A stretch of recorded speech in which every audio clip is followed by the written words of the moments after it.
And more and more schools want to get involved now. Being a pilot program that started last year, we started in a number of schools, and certainly we expect that they're going to increase, because I could tell you there's a lot of interest.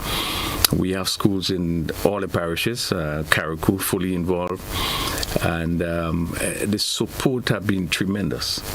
We do believe that based on what we have seen on the ground, that there a sense of keenness, a sense of interest. And we hope that are going to go from strength to strength. And we are talking here Five for Fun. As you know, the name Five for Fun is that sort of cricket, just to bring back the interest, just to instill interest and revive something happening in the primary school. So let me ask this: Is there a follow-up program after we get the children interested in cricket from that early age, 8 to 12 or thereabout? Just around that age. All right. So we get them stimulated to gravitate towards cricket. When they're there now, you've accomplished that mission of they're stimulated and they're ready to go. Is there another program that would take them on and mold them into the rudiments of cricket and start polishing the skills and so forth? Well, that's the whole intention. We have about 15 of our coaches that's going around to do some work with the schools and to make sure when the tournament is being played, we would have had all the schools participating in each zone played off. So it means that all our coaches have a good opportunity to look at all these players, and they would be in the best position now to choose the best set of players. There is a plan to have some sort of program during the holidays where we're going to be selecting the best players that we have and step up in terms of the training, even moving from that softball into the hardball. So our eyes are open. We are looking to pick out the talents, because I can tell you, this is a foundation. When we look back at some of our top players who would have represented Grenada, Windwards, West Indies, most of them was spotted in the primary schools. Right. And therefore we see that very important going forward, to select the best set of players and then have them training. And importantly, we are happy to know that the females are involved. Right. And there's a lot of attention, a lot of work. Probably also Brendan will speak to that a little bit. There's a lot of work in terms of the development of the female. But coming after this program, we hope to select a squad of players for further training. So Brendan?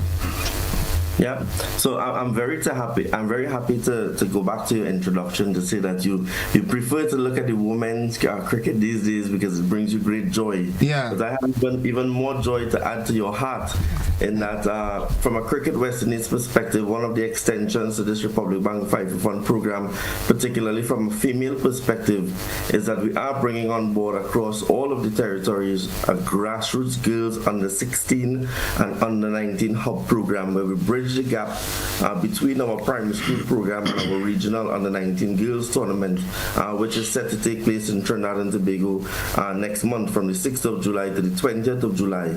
So based on our findings, we found that there was a gap to be filled, and of course this grassroots hub program is scheduled to take place in Grenada and of course all of the territories across the region, where we are going to engage young ladies between the ages of under 16 and under 19, where they can come to a hub, to a particular center. There will be a head coach, an assistant coach, a female mentor who would have been a past West Indies player, past Grenadian cricketer, where they can inspire the next generation. And it's open to any young lady who is willing to participate in cricket, whether you're a beginner, you're intermediate or advanced. These hubs will cater for any level that you are at, and what it will do is create a pool for us to choose from in terms of bringing a regional under 16 tournament, which is carried for the first time in 2026, to potentially come on board.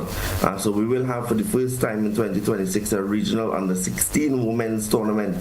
So we will have primary school cricket, we have our under 16 regionals, we have our under 19 regionals, we have our female under 23 high performance academy. So there is a strengthening of that female pathway. Of course, we're not forgetting our young men, because we know they have their inter-parish into district cricket, that they take part in. They represent regional under 15, under 17, under 19. So let me ask you this. So from a Cricket West Indies perspective, we are strengthening our pathway by introducing these cricket hubs and grassroots programs. I am noticing quite a lot of emphasis is now being placed on women's cricket, female cricket. Why is that so? Is it an international thrust? I know they started negotiating for same pay for the female players and in some of the other cricketing territories and regions. Or is it a case where, cricket unifies the region and the women we see more how should I put it? More prospects, better prospects. We think that the women would make us more proud than the men at the moment. So we're going to invest in them? I think both our teams will make us proud. We still have a lot of talent within the region, both male and female. But of course, cricket is the number one growing sport across female participation across the world, not just within Cricket West Indies, but across the world. It is one of the fastest growing sports through franchise cricket, through the introduction now of under 19 Women's World Cup that has come on board. So we are seeing a lot of investment going across the board into female cricket from the ICC, come all the way down into franchise cricket. So there is that trust and there is that launching pad for equality across female sport, not just cricket, but if you look at football and many of the other disciplines, we are seeing that trust into women's development and women's sport, because sport has now become, within the region, particularly cricket, it is no longer a hobby, it is also a viable option for career for many of our young male and female athletes that we have, and it goes well beyond the borders of the actual playing of cricket. We have physiotherapists, we have sports doctors, we have coaches, we have managers, we have so many job opportunities that are available now in the sport that it has opened up that avenue for both male and females. I'm happy that you say that because I've always been advocating in recent times that I want us as parents and guardians to see that it's not just the academics that could make it. The sportsmen are making it big as well, as Trump would say, bigly. But whenever I get someone from CWI to talk cricket, I like to talk not just the 5 for fun that we're here to talk about. West Indies cricket on a whole. I mean, it's like I say, it's a bittersweet moment. Every time West Indies loses a match that I think they should have won, I say that is it. I'm watching West Indies cricket again. But then I look for the schedule and I watch. So it's embedded in the DNA. You understand? In looking at West Indies cricket on a whole in recent time, there are always controversies. We're hearing a lot of, pulling here, tugging there. Why Puran retired? Who is next? And all this kind of. From CWI's perspective, do we really have the players' interests at heart, and do we have them under control? I know collaboratively with WIPA. I hope this is not beyond my pay grade. You're asking some very difficult questions here. But I will let you know that Cricket West Indies always has the players' interests at heart. And I think every cricketer, whether you speak to them, I'm also a level 3 coach as well. So I have been on the other side of the fence. And everyone has Cricket West Indies, and everybody wants to represent West Indies, of course. Each person is unique, each person is individual in terms of the decisions that they make. But cricket and Cricket West Indies and cricket within the Caribbean will continue to go on. It doesn't matter who we have playing for us. We will put our best team out there. We will get the best out of our players, and we will continue to perform. We will continue to do well. And I know the future holds a lot for us.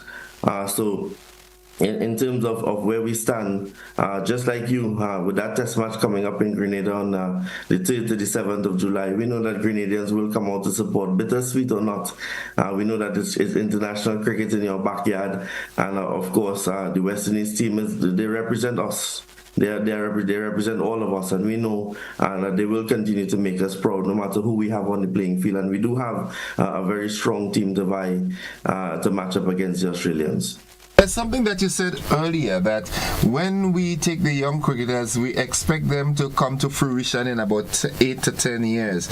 We have a relatively young squad. I mean, but looking at it comparatively with the other test units from around, the Sri Lanka and the England and Australia and so forth, I yearn for that moment when we could go back to the days of the Andy Roberts and I'm not seeing that.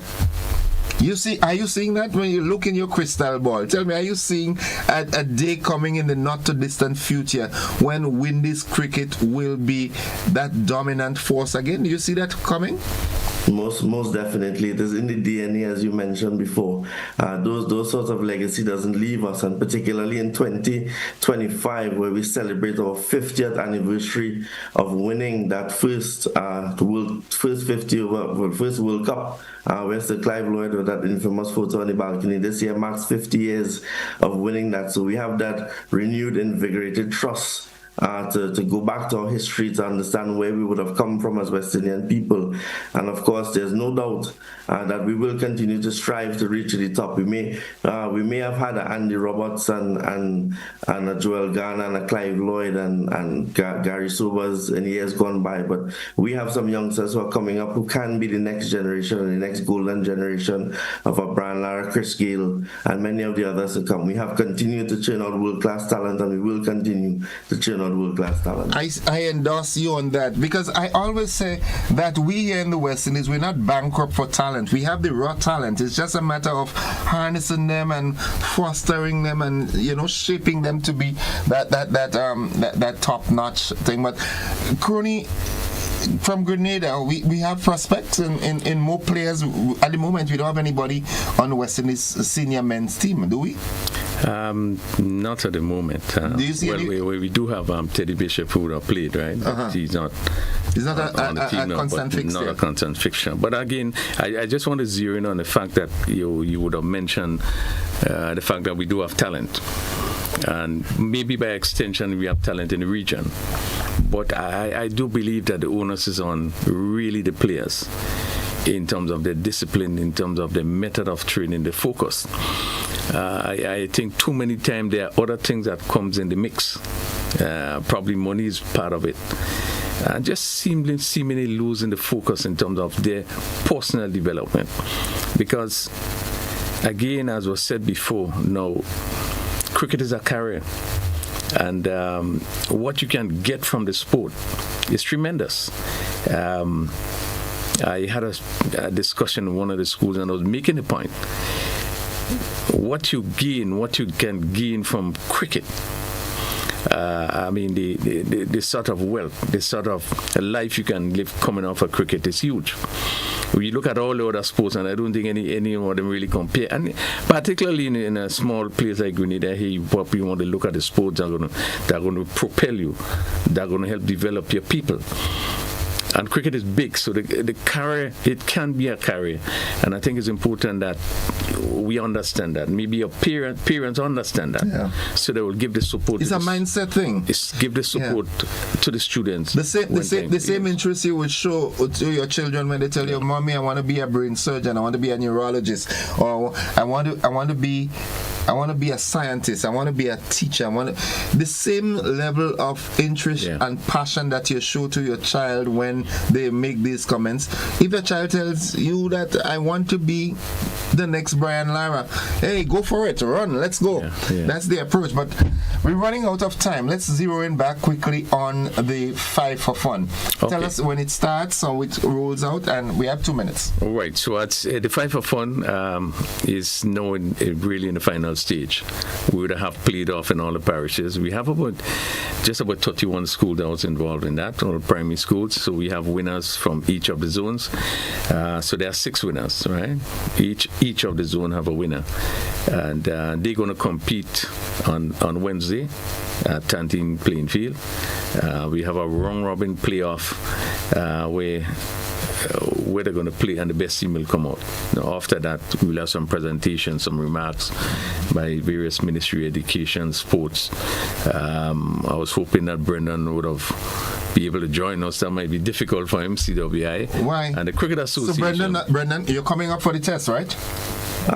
No, I will not. I'm managing the regional under 19 girls here in Trinidad and Tobago. So I will stick in my development realm. But we have strong persons like Mr. Crony to manage on the Grenada's end, man. I'm not worried at all. No, but I was hoping that you would have been up for the test match coming up next month, because I don't secure 2 breadfruit and a tray ready to put on an oil down for you when you come back. Nonetheless, I'll email it to you. I'll definitely be back. Okay. So just to say that we are happy where we are in terms of having all the games played off. And let me say that this year was we had almost 100% success in terms of participation for the Five for Fun, particularly with the playoffs. Okay. Last year we had little challenges, Carriacou with the hurricane, they couldn't be part of the finals, but certainly we are expecting really a good final at 19 playing field. We start at 9:30. We hope to conclude just around 2 o'clock, and presentation at 2:30. So hopefully by 3 o'clock, we should be clear at 19. Republic Bank, again, continue to give support, so they will be fully involved in terms of what happened. The Grenada Cricket Association, also the Ministry of Sports would have played a part in terms of facilities and some of the coaches being involved in the program. Okay, Mr. Brendan, I plead on behalf of Grenada. We have the talent here. All right, use your good offices and get as much technical, financial, and whatever other support we can get from CWI, because we have some great young talents here, and we don't want them falling by the wayside. Agreed. And and will do my best. Okay. Thank you for joining us this morning, and see you next time, Crony. When next time he comes to Grenada, make sure he sees me. But certainly, Thanks so much for having me, and thanks to GBN again for your continued support. It's always a pleasure to have CWI with us. Thank you. Have a great wet day. Don't let the umbrella get wet, okay? Okay, thanks again. All right. Mr. Crony, thanks for dropping by, and we'll continue that conversation. Subsequent to the final, I want you to come back and say exactly how it went, and we look forward to what other events we have cricket-wise coming up. Okay? Yeah, most definitely. Right. My pleasure. Folks, that's it for the conversation this morning. Thank you very much, and we've got to go. We've got to join the BBC, but if the good Lord spare our lives, we'll have another conversation tomorrow, same time, same place, same frequencies, channels, and platforms. That's it.